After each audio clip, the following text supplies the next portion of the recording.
Well, I was raised in black foster homes when I was young, really young.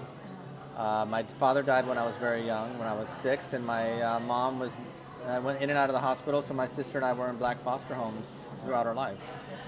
So I was raised in the black community in Los Angeles, in South Central.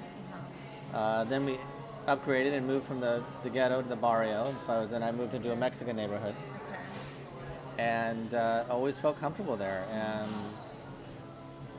and I always had a soft spot for those communities. There's been a lot of statements made about Trump supporters being deplorables, being racist, being sexist, being Islamophobists, but you're coming from a really unique perspective in the way that you grew up.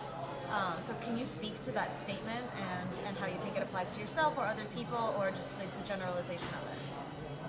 Well, I think, so I'm in the investment world, Okay. and I always do what opposite of what the TV tells me to do. Okay. So one example, if they say the market's too high, that's a good time to buy. If they say things are going to crash, if they say things are going to crash, you should buy. Okay. If they say things are going to go up, you should sell.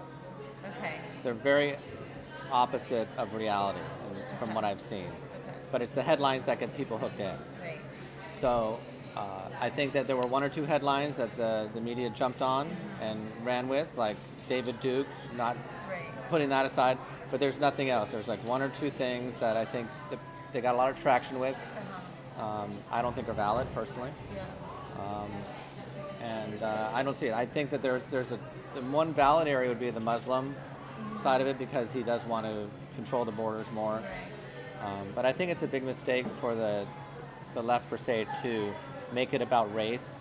I don't think that that's the most important topic. It's the most important for the people, Okay.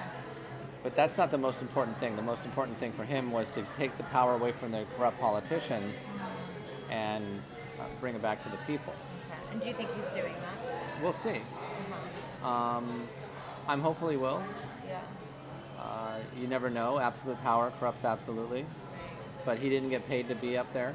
He didn't get paid by the corporate lobbyists to be there like everybody else did. Yeah. And he doesn't have to do it. I mean, Right. he didn't do it to make money at it. If he's got enough money. Yeah. So we'll see. He's not a politician, and Yeah. I kind of like that. So, what are you excited to see in the next 4 Believe it or years? not, I'm most excited for the inner cities. Uh-huh. I really believe that the inner cities are going to benefit greatly, because he can go in and make those changes. Which changes are you Well, I think there's going to be a lot of businesses, attracting businesses in those communities Okay. through tax breaks and various financial instruments to attract people to start a business.